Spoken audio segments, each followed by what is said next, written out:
Have you heard of the name Ronnie Screwvala? We are sure you would have read this name in the credits right at the beginning of many Bollywood movies. Ronnie Screwvala is one of the biggest names in Bollywood. Not only he is a film producer, but also a first-generation entrepreneur who is known for founding UTV Motion Pictures. He started the company in the year 1990 with a little capital of 37,000 rupees and a small team in a tiny basement office in Mumbai.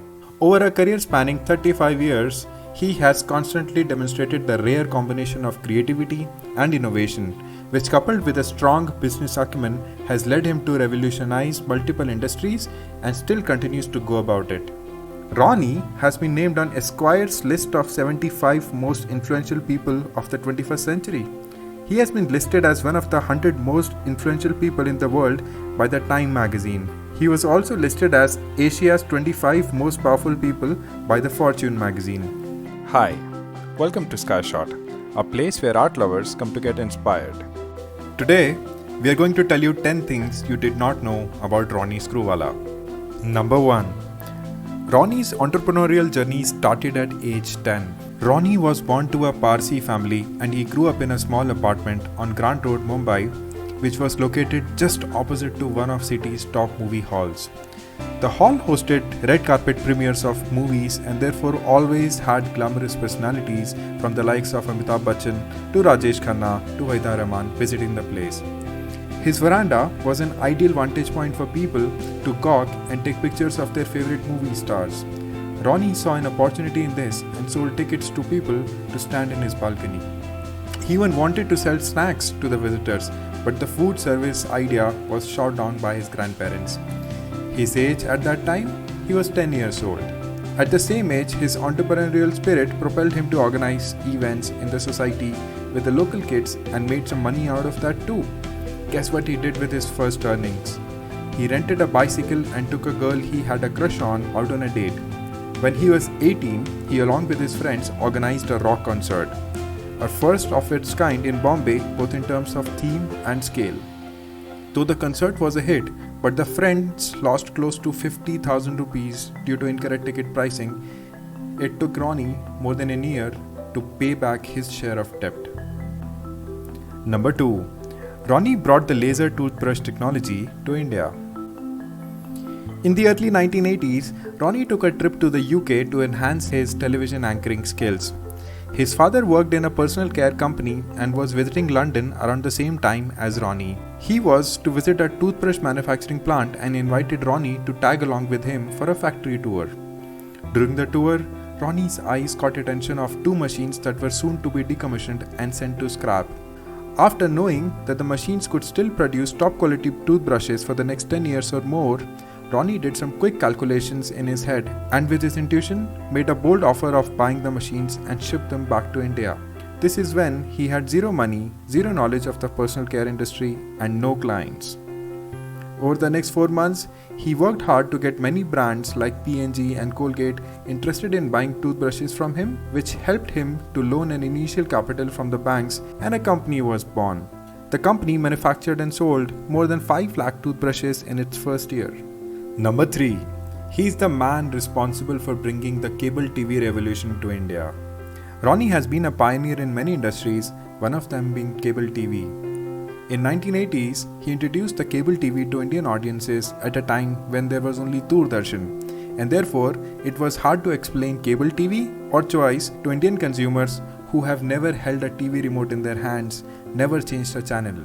To do this, he set up hundreds of demos in building lobbies across Mumbai. He also did thousands of door-to-door visits in his efforts to help his potential clients understand the technology. But this was not enough. People were not impressed with the concept and were not ready to buy. Also, cable TV was an expensive affair. This is when he realized that for people to take a bet on this new mode of entertainment, they will have to use it firsthand. He came up with the brilliant idea of collaborating with hotels, installing cable TV in their rooms. And this worked. People who stayed in these hotel rooms enjoyed this offering and now wanted the same service upon their return to their homes. The young entrepreneur soon had thousands of households subscribing to the service. Number 4. He made and crashed the Flipkart of the 90s. You might have memories of those ridiculously funny tele-shopping ad shows of the 90s. But they were not so ridiculous, neither they were funny back then.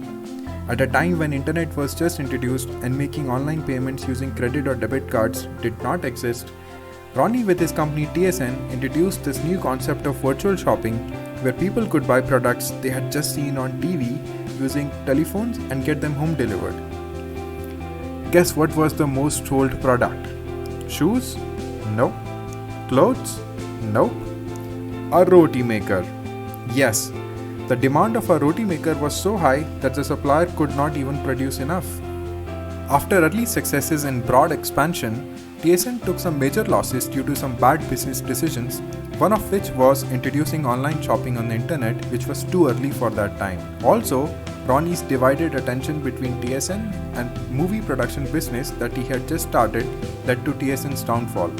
Eventually, Ronnie had to pull the plug and shut operation. Had the team stayed the course, who knows if he would have been the man behind the Flipkarts or the Amazons of today. Number 5. Ronnie brought the daily soap revolution to India. Do you remember Shanti? Yes, it was the first Indian daily soap where the lead was played by the newcomer Mandira Bedi. Before Shanti, there was no concept of anything being viewed for 5 days a week. The idea behind introducing a daily soap was to make UTV's content habit forming. Since this was a completely unheard concept in the Indian television ecosystem, the company faced numerous challenges like logistics of everyday shooting, developing content with precision, cost efficiency, and constant innovation in the storyline. The team took inspiration from South America, which was the king of daily soaps in the early 90s. The cast and crew of Shanti were expected to work 12 hours a day, 6 days a week.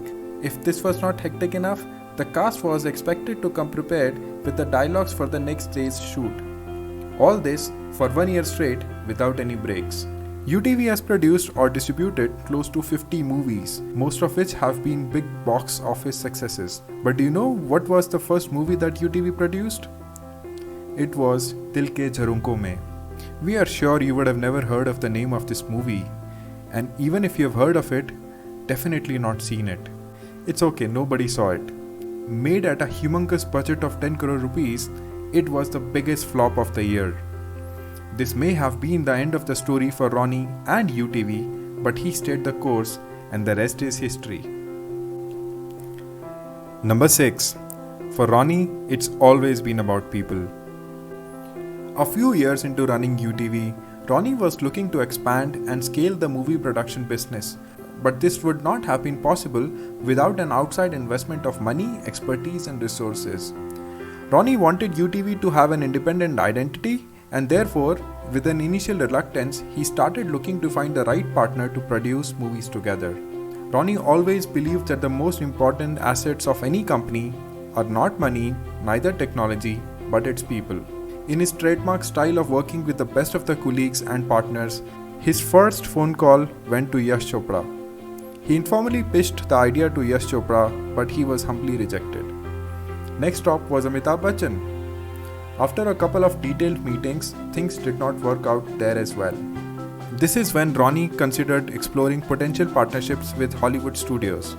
Starting with Sony and then with Fox, after months of negotiations, things did not work out with either of the two companies and he had to let it pass. After months of struggle, Ronnie did find the right partner for UTV in Disney. Number 7. Ronnie brought Hungama into the lives of Indian kids. During one of the regular brainstorming sessions, Ronnie's wife Sarina came up with an idea of launching a Desi Kids channel. While most experts shot down the idea by claiming that there was no scope for creativity or innovation, as the kids genre in Indian television was already crowded with 6 other channels, all competing for eyeballs. His research team also suggested that the kids adored Cartoon Network and might not move to a new channel. Ronnie still felt a gap and went ahead with his gut, and this is how Hungama TV was born. The team introduced 2 Japanese cartoon shows in India, Doraemon and Shin-chan. During the initial months, the shows did not fare that well on TV, but then became instant hits with the kids. Interestingly, Shin-chan was hated by mothers, but here, the kids were the consumers, so this was not a problem to worry. When the channel was launched, it raised a lot of eyebrows, but within 18 months, Hungama TV quickly climbed the ladder and became the number one kids TV channel in India. Soon after, Ronnie sold a TV channel to the Walt Disney Company for a whopping $30 million. Number 8. Ronnie's 2000 Not Out. After working hand in hand with Disney for years, Ronnie finally sold his entire stake in UTV to Disney in 2012. He sold his stake for 2,000 crore rupees. After exiting the media business, Ronnie, 50 years old at that time, could have taken an early retirement and live a more peaceful life. But Ronnie being Ronnie, his strong urge to take up new challenges, disrupt new markets, and creating things of value led to the start of the second innings of his entrepreneurial journey. Ronnie co-founded Upgrad, an online education company focused at providing industry-relevant programs specifically for working professionals. Ronnie also became a writer in 2015 with his autobiography titled Dream with Your Eyes Open. The book was very well received by the readers. His love for telling stories brought him back into the movie-making business with his new company RSVP Movies. The production house released its first creation, Love Per Square Foot, in 2018, and since then has come up with some brilliant creations. Number 9. Ronnie is the real-life Mohan Bhargav. Ronnie, along with his wife Zarina, founded the Swadesh Foundation that operates with a single-minded focus of empowering rural India. With Swadesh, they have taken the mammoth task of uplifting 1 million people out of poverty every 5 years. With a team of over 300 people and 1,000 volunteers in the Swadesh family, the foundation strives hard to find and execute solutions to the multiple challenges that the rural India faces. The name of the foundation was inspired from the Shah Rukh Khan starrer movie Swadesh, where the central character Mohan Bhargav, an NRI working as a scientist at NASA, returns to his homeland and feels pity to see the condition of the village he is staying in. This is when he decides to stay back and bring about a positive change in the lives of the people in the village. Number 10. Ronnie found himself in the Kabaddi ring at the age of 52. Anand Mahindra, the chairman of Mahindra & Mahindra Group, exchanged some conversations with Screwvala about his interest in setting up a Kabaddi league in India. Excited by this idea, Screwvala jumped upon this opportunity and became the first owner of a team by bagging the ownership of the Team Mumbai. The team was named U Mumba. With some big names in the game and national broadcast by Star TV, the age-old sport became a national sensation and the second most popular sport in India in a span of less than 2 months. So this was the story of Ronnie Screwvala. Let us know in comments of what do you think about this video, or if you'd like us to cover any other personality or topic in the fields of arts and media. I hope you enjoyed this video or at least found it interesting. If you love art and are interested in knowing about some great things happening around arts and entertainment, feel free to subscribe to this channel. I'm sure you will find some interesting stuff here. Okay, my name is Anubhav and you've been watching Sky Shot. I'll see you again soon for the next episode. Cheers guys, have a good one.